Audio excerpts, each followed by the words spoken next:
Oke, pada kesempatan kali ini saya akan memberikan tutorial Cisco pakai tracer. Di sini ada kasus tentang topologi. Di sini ada topologi di mana ada satu server, ada dua PC, satu router dan satu switch.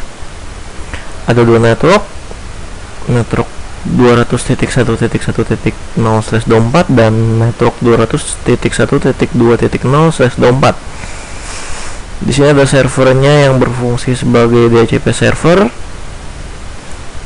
Ini adalah pengalamannya. PC 0 settingannya adalah DHCP dengan server 0 bertindak sebagai server DHCP. Oke, kita mulai untuk membangun topologinya.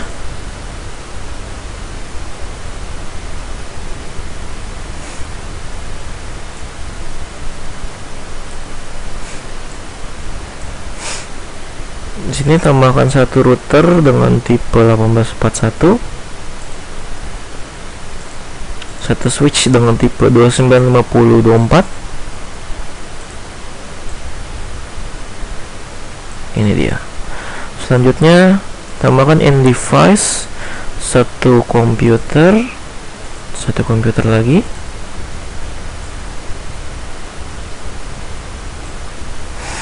dan tambahkan satu server sebagai DHCP server. Sekarang untuk kabelnya, untuk perangkat sejenis yaitu menggunakan kabel cross, dan untuk perangkat berbeda jenis menggunakan kabel strike. Di sini router dengan PC 1 menggunakan kabel cross, switch dengan router menggunakan kabel strike.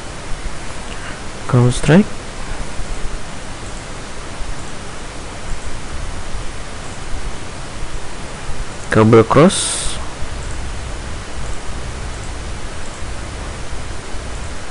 switch dengan PC menggunakan kabel strike, server dengan switch menggunakan kabel strike.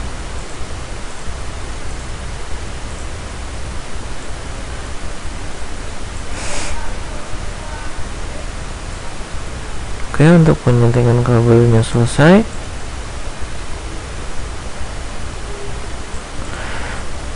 Di sini untuk simulasi tentunya kita dapat melakukan setting konsol pada router secara langsung menggunakan CLI di sini.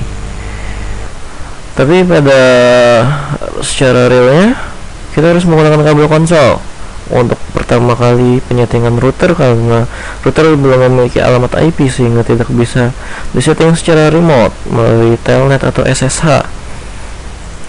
Sini menggunakan kabel konsol terlebih dahulu.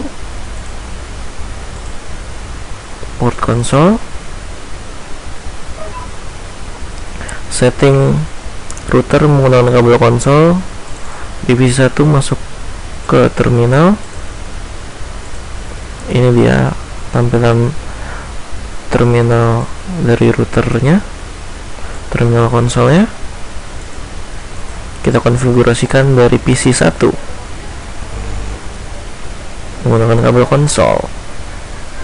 Masuk ke privilege execute mode, enable. Masuk ke global configuration mode, configure terminal. Selanjutnya berikan password pada enable menggunakan secret. Di sini passwordnya praktek 2. Kemudian selanjutnya untuk setting bannernya, perintahnya adalah banner mode D. Pesannya di update oleh tanda pagar berupa name. Oke, selesai. Oh, ada salah input. Sini banner mode D. Selanjutnya di sini saya akan memberitahukan tips setting. Sini saya coba masuk ke switchnya secara langsung, CLI. Apabila di sini kita mengetikkan perintah yang tidak terdapat pada switch, misalnya history, perintahnya tidak terdapat pada switch, maka switch akan mencari perintah tersebut ke domain server. Tentunya prosesnya akan lama untuk mengetikkan perintah selanjutnya. Untuk mencegah hal ini terjadi, maka di sini kita tambahkan perintah no IP domain lookup. Perintah ini untuk mendisable translating domain server ini. Jadi si switch ini mencari perintah ini ke domain server. Mencegahnya adalah dengan perintah ini. Maka akan saya praktekkan langsung di routernya. Ini kita enter, exit, coba ketikkan perintah history, maka responnya tidak seperti tadi, yaitu translating to domain server. Perintahnya hasilnya akan berbeda. Nah, dia munculnya uncount command or computer name, tidak seperti sebelumnya.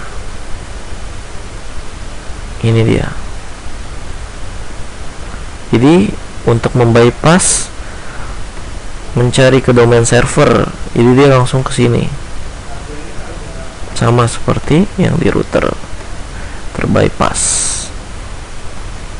transaksi history. Oke, masuk lagi.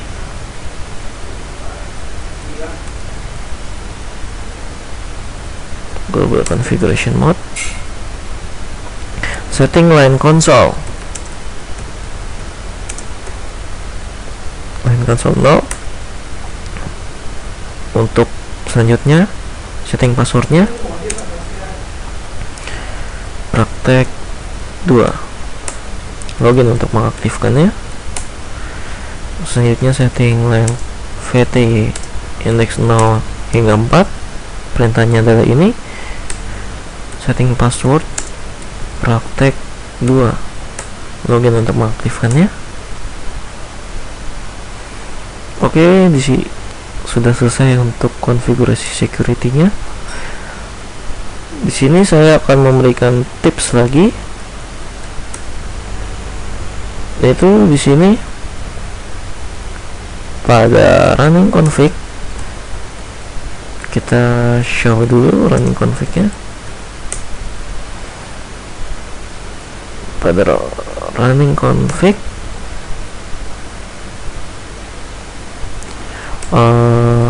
kita lihat konfigurasi di bawahnya. Nah, ini dia. Untuk line console dan line VT 0 hingga 4, passwordnya itu bisa kita lihat, sehingga siapapun yang bisa mengakses running config dapat melihat passwordnya. Sekarang tujuan kita adalah untuk lebih secure, maka kita tambahkan enkripsi sehingga siapapun yang melihat running config tidak bisa membaca password ini karena passwordnya terenkripsi. Tentunya untuk konfigurasinya masuk ke global configuration mode.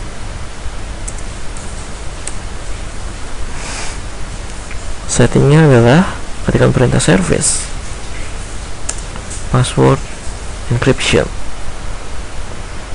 Ini akan mengenkripsi password yang ada di running config. Kedua password ini nantinya akan berbeda tampilannya setelah saya mengenablekan service ini. Oke, kita lihat perbedaannya. Exit. Kita tampilkan show running config dengan perintah ini. Show running config. Jika kita lihat ke bawah, maka akan terenkripsi. Nah, ini dia. Praktek 2 telah terenkripsi, sehingga siapapun yang bisa membaca running config tidak bisa mengetahui password untuk line console dan line virtual terminal, karena sudah kita aktifkan service password encryption-nya tadi. Oke, masuk lagi ke global configuration mode. Sini saya akan melakukan setting IP. Pertama pada interface FA0/1.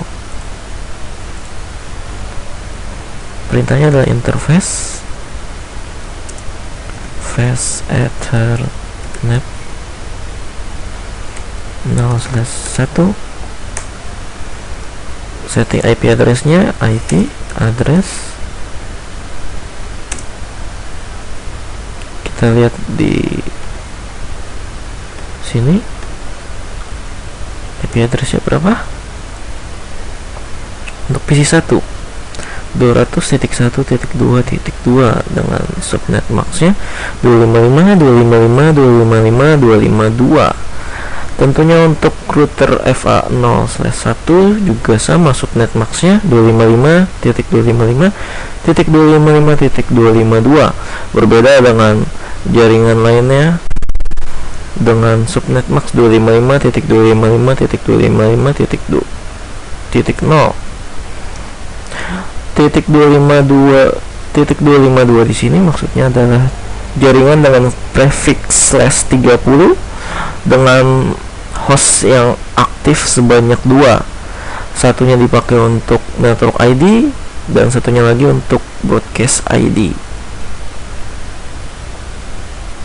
Dan sisanya yang 2 adalah untuk host yang alive. Berikut penjelasannya.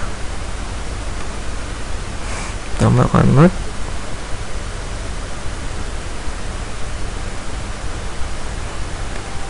Di sini 200.1.1.0/30.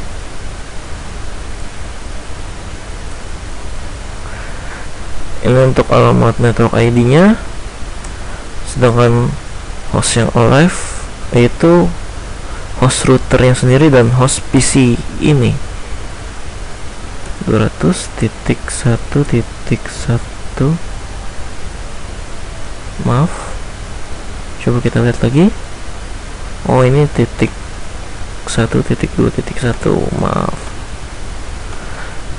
ya, di sini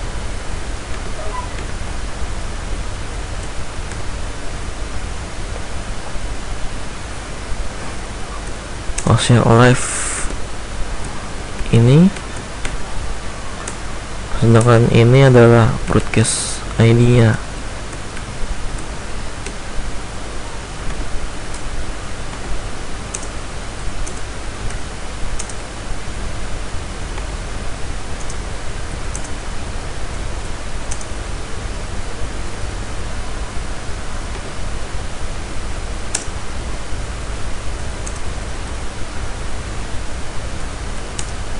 Host alive.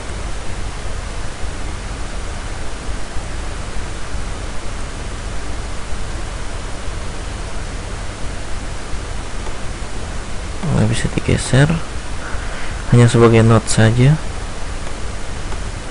Nah, ini dia gesernya. Host alive nya 200.1.2.1 ini yang ada di face ethernet 0/1 dan 200.1.2.2 untuk di sini.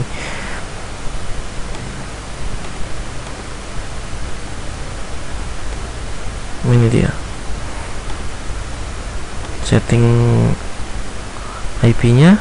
Jadi 200.1.2.1 broadcast-nya 255.255.255.252 dengan artinya ini adalah prefix 30, sama saja dengan subnet max-nya. Hanya ini yang alive 2 host ini.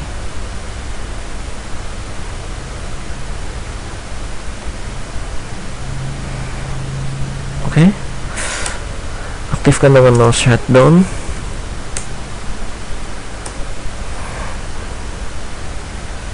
Kemudian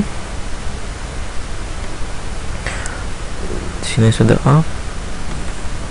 Setting IP address di IP configuration static 200.1.2.2 subnet maxnya 252, default gateway nya 200.1.2.1. Default gateway itu adalah alamat IP dari router 0 dengan interface fast ethernet 0/1. Oke. Sekarang kabel konsol sudah tidak diperlukan lagi untuk konfigurasi ke router 0. Selanjutnya bisa kita hapus. Selanjutnya adalah setting router 0 menggunakan telnet dari PC 1, karena router ini sudah mempunyai alamat IP pada fast ethernet 0/1. Menggunakan telnet, pertama masuk command prompt, ketikkan telnet, IP routernya, user access verification, praktek 2, enable, passwordnya praktek 2. Jadi saya akan mengaktifkan atau setting IP address pada interface fast ethernet 0/0 menggunakan telnet dari PC 1, karena kabel konsol sudah tidak kita perlukan lagi untuk setting router. Menggunakan PC 1 mengakses atau meremote router untuk setting IP.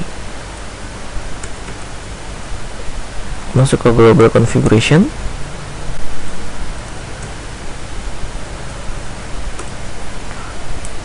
masuk ke interface fast ethernet 0/0,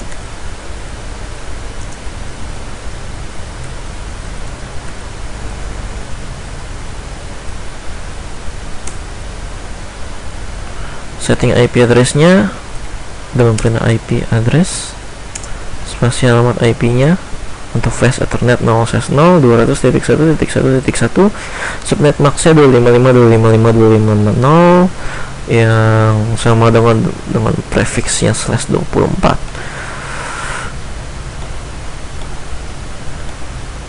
Ini dia 200.1.1.1 subnet max-nya 255.255.255.0. Enter, no shutdown untuk mengaktifkannya.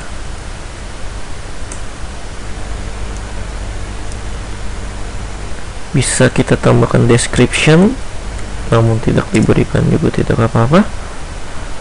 Untuk jaringan kiri, oke. Sekarang sudah selesai untuk setting IP pada fast ethernet 0/0. Selanjutnya yaitu setting IP pada switch. Switch tidak diberikan IP tidak apa-apa, namun pemberian IP pada switch mempunyai fungsi agar kita dapat melakukan remote switch tanpa kabel konsol. Remote menggunakan telnet karena switch sudah memiliki alamat IP. Maka untuk memberikan alamat IP-nya, kita koneksi dahulu menggunakan kabel konsol dari PC 1.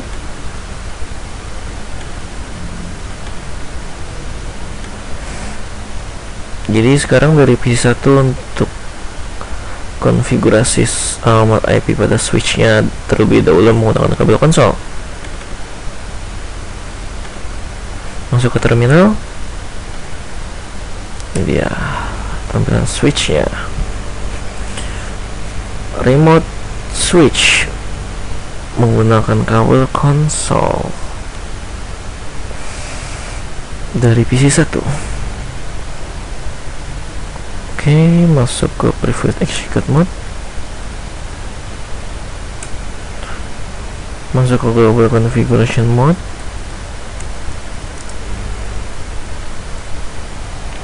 selanjutnya adalah berikan password pada enable. Praktek 2. Selanjutnya berikan banner.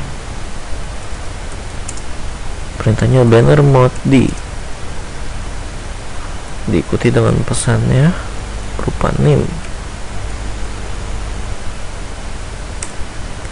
Selanjutnya aktifkan service password encryption untuk mengenkripsi password pada LAN konsol dan LAN virtual terminal. Kemudian setting no IP domain lockup.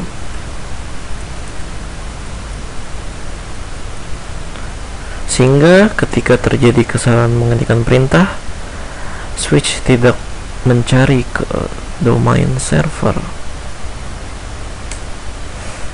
Oke, berikutnya adalah setting LAN console. Dan LAN console 0, setting password praktek 2. Login untuk mengaktifkannya. Setting LAN virtual terminal 0 sampai 4 dengan perintah ini. Ketikkan passwordnya praktek 2.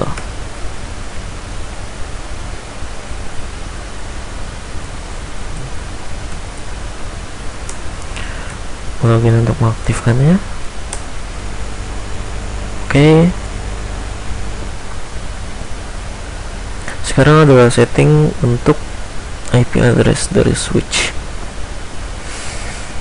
Perintahnya masuk ke interface VLAN 1.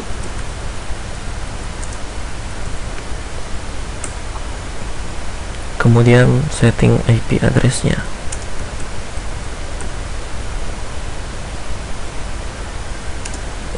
IP address untuk switch adalah 200.1.1.5, subnet max-nya 255.255.250, prefix 24.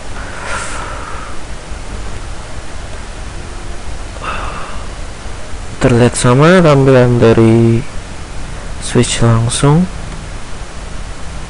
dengan hasil remote console dari PC 1.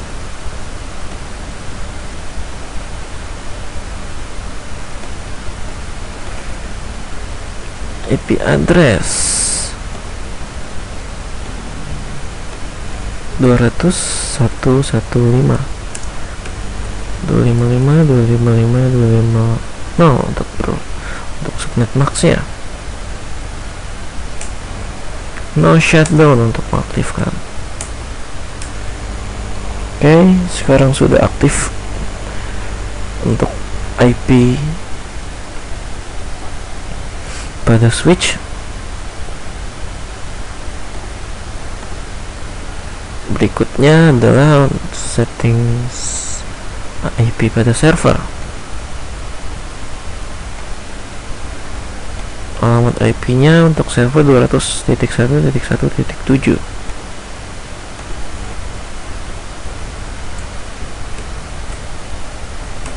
Default gateway-nya mengikuti dengan router dengan fast Ethernet 0/0. Alamat IP default gateway-nya ini dia. Oke. Kemudian pada tab config kita akan mengatur DHCP servernya. Di sini default gateway-nya mengikuti default gateway pada jaringan kiri, yaitu semuanya adalah fast Ethernet 0/0 dengan IP address atau gateway-nya 200.1.1.1. Semuanya mengikuti untuk jaringan kiri. Data server karena belum disetting maka dikosongkan. Start IP address dari tentunya dia mengikuti jaringan yang di kiri. IP address ranknya 200.1.1. Di sini startnya saya mulai dari 2 karena untuk 200.1.1.1 sudah dipakai oleh router dengan interface fast Ethernet 0/0. subnet maxnya 255.255.255.0 mengikuti jaringan di sini di kiri. Cek. Oke. Aktifkan servisnya, radio button on, kemudian save. Atau sebelumnya kita setting maximum number of user. Di sini saya melimitkan akses untuk mendapatkan DHCP hanya untuk 32 user. Save. Sini pool name-nya server pool, default gateway-nya 200.1.1.1 dan server belum setting. Start IP address 200.1.1.2, subnet max-nya 255.255.255.0, maksimum number user yang mendapatkan layanan DHCP hanya 32.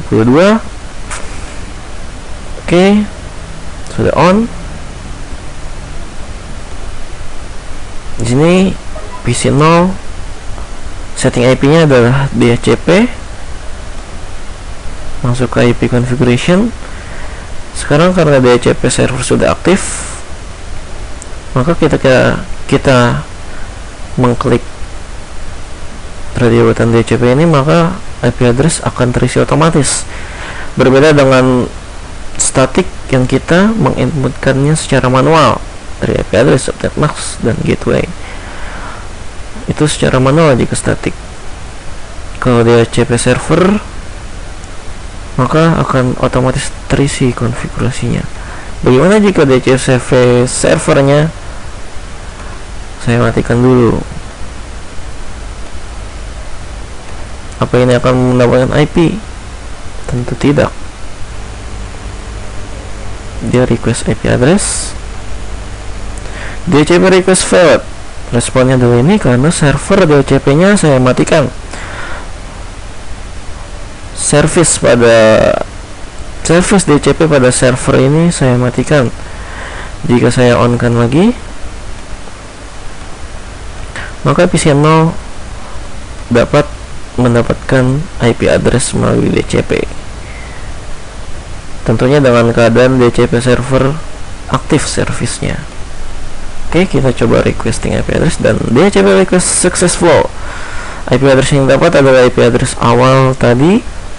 Startnya dari mana? 200.1.1.2. Subnet maxnya sesuai yang kita masukkan tadi. Default gateway-nya juga sama sesuai dengan konfigurasi di server.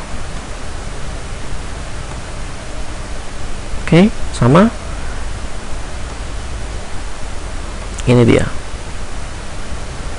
Startnya karena dari 200.1.1.2, maka ini host yang pertama mendapatkan DHCP, maka dapat IP-nya 200.1.1.2. Subnet max yang menyesuaikan setting DHCP server. Default gateway-nya juga menyesuaikan. Ini dia, menyesuaikan dia.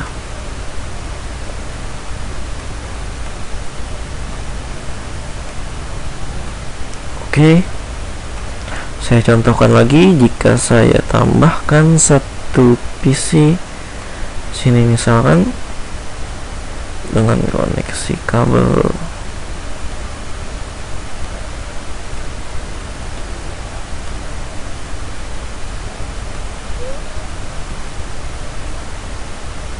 sini, kun orange artinya proses perhitungan STP.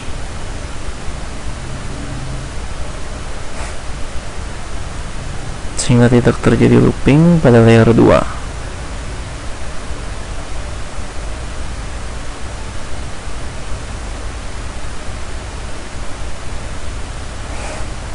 Oke, udah hijau. IP configuration-nya DHCP, maka dia akan mendapatkan IP yang berurutan selanjutnya dari 200.1.1.2, sekarang 200.1.1.3. Subnet max-nya sama, default gitunya sama. Itu ya untuk PC2 ini. Di sini sesuai topologi PC2 tidak diperlukan. Kita lihat Ya, itu dia. Dan kabel konsol juga tidak diperlukan lagi, bisa kita delete. Karena untuk konfigurasi switch kita bisa dari server ke switch, bisa dari PC 0 ke switch, atau bisa dari PC 1 ke switch. Di sini untuk PC 1 ke switch menggunakan telnet lompat. Caranya adalah masuk ke PC 1, command prompt-nya ketikkan telnet. Pertama, untuk telnet lompat adalah alurnya dari PC 1 melakukan telnet ke router, dari router melakukan telnet ke switch. Di sini terjadi lompat telnet dari router 0 ke switch. Oke, pertama telnet ke routernya dulu, IP router dengan fast ethernet 0/1 yaitu 200.1.2.1. Praktek 2. Di sini pada user exec mode kita bisa melakukan telnet langsung ke switch sini. Inilah telnet lompatnya. Telnet IP address dari switch 1.1 titik berapa di sini? 5. Maka terjadilah telnet, dan di sini sudah masuk ke switchnya. Jadi sudah tidak diperlukan kabel konsol lagi untuk konfigurasi switch, bisa dari PC 0, PC 1, dan server.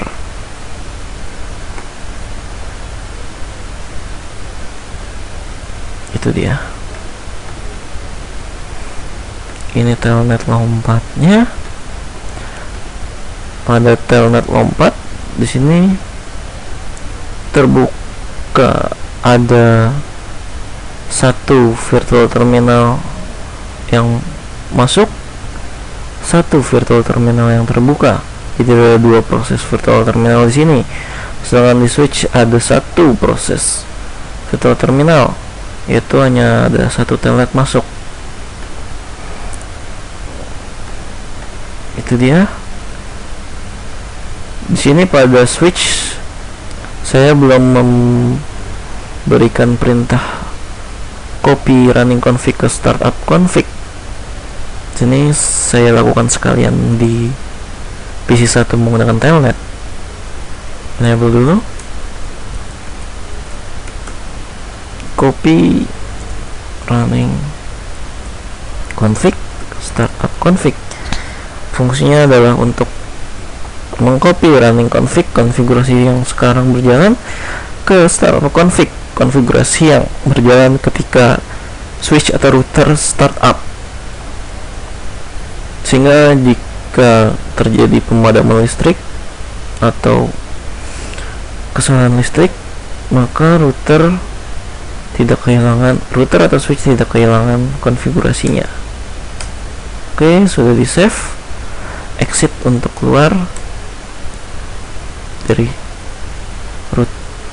switch ke router. Sekarang kita ada di router. Di sini saya akan mengcopy running config-nya ke startup config. Ini perintah singkat untuk enable. Praktek 2, passwordnya copy running config startup config. Oke, selesai.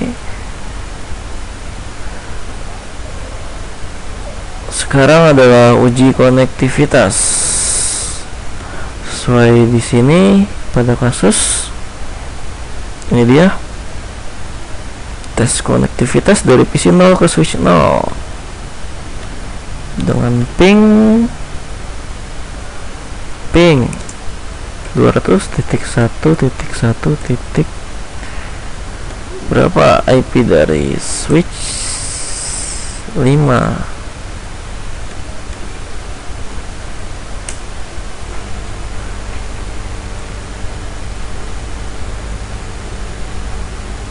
Berhasil.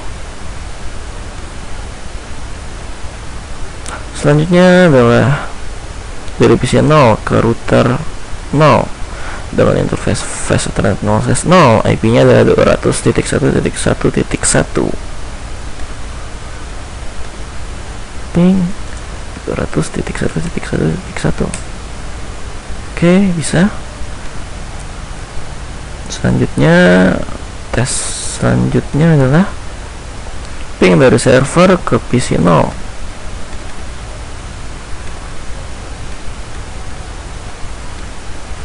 Ping 200.1.1.2 adalah IP PC 0. Oke, sukses. Selanjutnya dari server ke PC 1.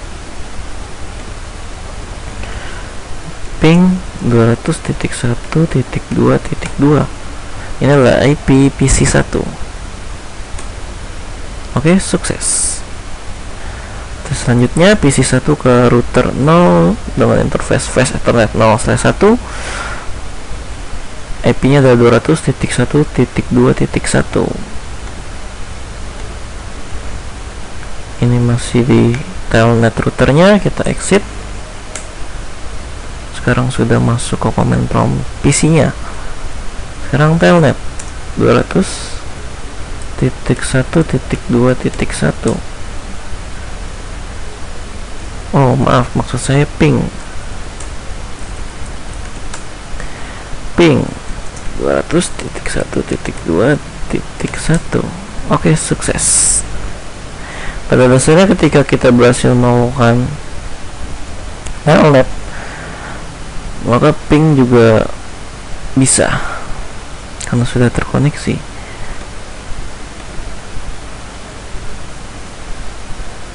Namun pada beberapa kondisi konfigurasi router dengan protokol ICMP yang diblok, maka tidak bisa melakukan ping ke routernya.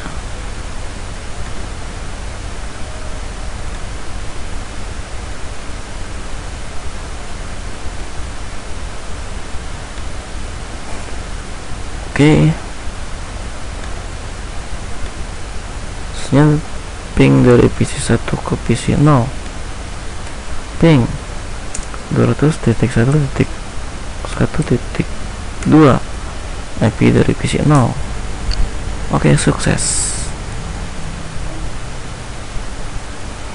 Sekarang untuk simulasi mesek, pertama saya kirimkan dari PC 1 ke PC 0.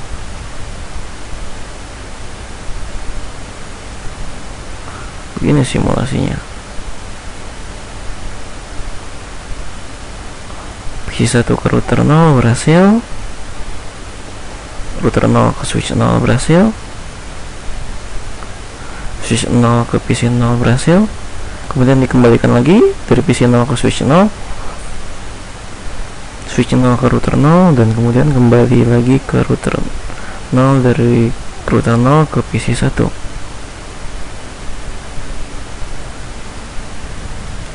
Itu dia simulationnya.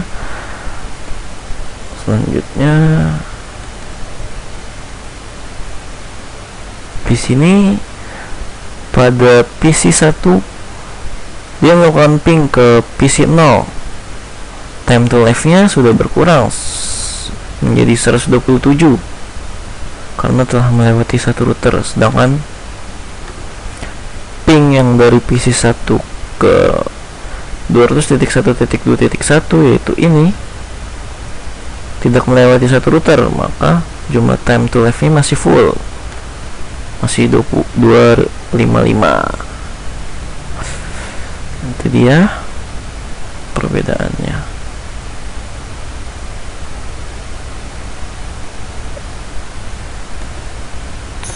Demikian tutorial saya kali ini, semoga bermanfaat. Terima kasih.